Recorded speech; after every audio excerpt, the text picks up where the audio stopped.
folk name for the devil, or the devil's claw, devil's thread, candle, fingers, whatever the unfortunate plant may appear to resemble.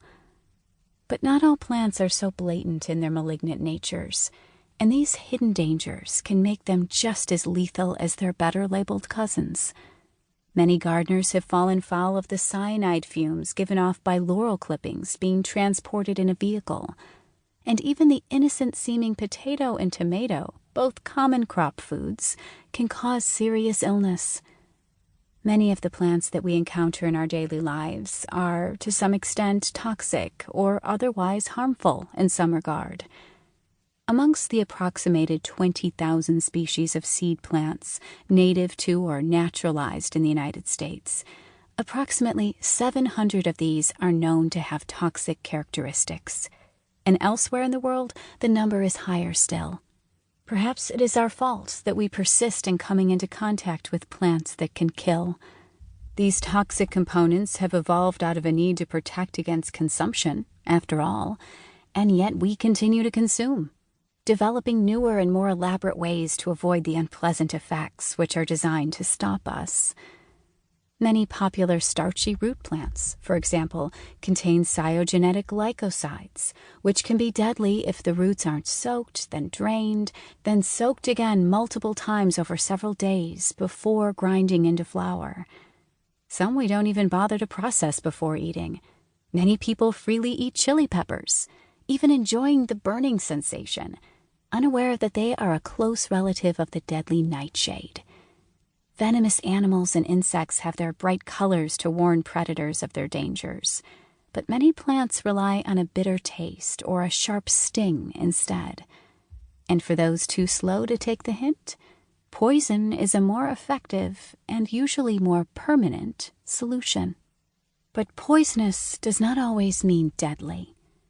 The official definition of a poisonous plant is that which contains substances capable of producing varying degrees of discomfort and adverse physical or chemical effects, or even death, to humans and animals when they are eaten or otherwise contacted. Not all of the plants included in this book are by nature poisoners, but are those that have evolved some other nefarious means of ensuring their survival. Among others you will hear in this book are the gas plant, Dictamnus albus, which creates about itself a highly flammable atmosphere, starting wildfires and therefore burning out its competition, and the strangler fig, which starts its life in the branches of other trees and then smothers its host so completely that the older tree rots away, leaving only an empty shell. Here too are the unfortunate, the cursed, and the grieving of the plant world, those who are, to all appearances, harmless, but have throughout human history become associated with trolls, ghosts, murderers, malicious spirits, or even the devil himself. After all, who doesn't love a good ghost story or unresolved murder?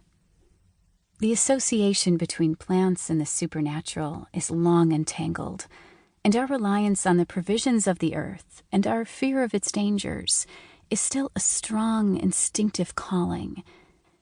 The danger of fairy mushroom rings has been taught to children for centuries. There are even characters in popular culture that link back to these warnings in ways we might not expect. Shakespeare's famous Puck, for example, was based on the real king of the fairies, whose name derived from the Old English pog, a toadstool. Forests, old trees, and marshlands can be fearful places, and many fictitious creatures have sprung up across the world to explain the unease the wilder parts of our earth inspire in us. The Indian Bhuta, a restless ghost, dwells in trees waiting to possess the unwary. The Siltim is a similar creature which haunts the forests of Persia, modern-day Iran. An old Russian proverb claims that from all old trees proceeds either an owl or a devil. And in Germany, a country where agriculture has been a staple livelihood for centuries, the calendar and ritual of sowing and harvest has birthed generations of harvest goblins and spirits to aid or hinder in the lives of farmers. Amongst dozens of others are Abrolaxa, a spring field demon.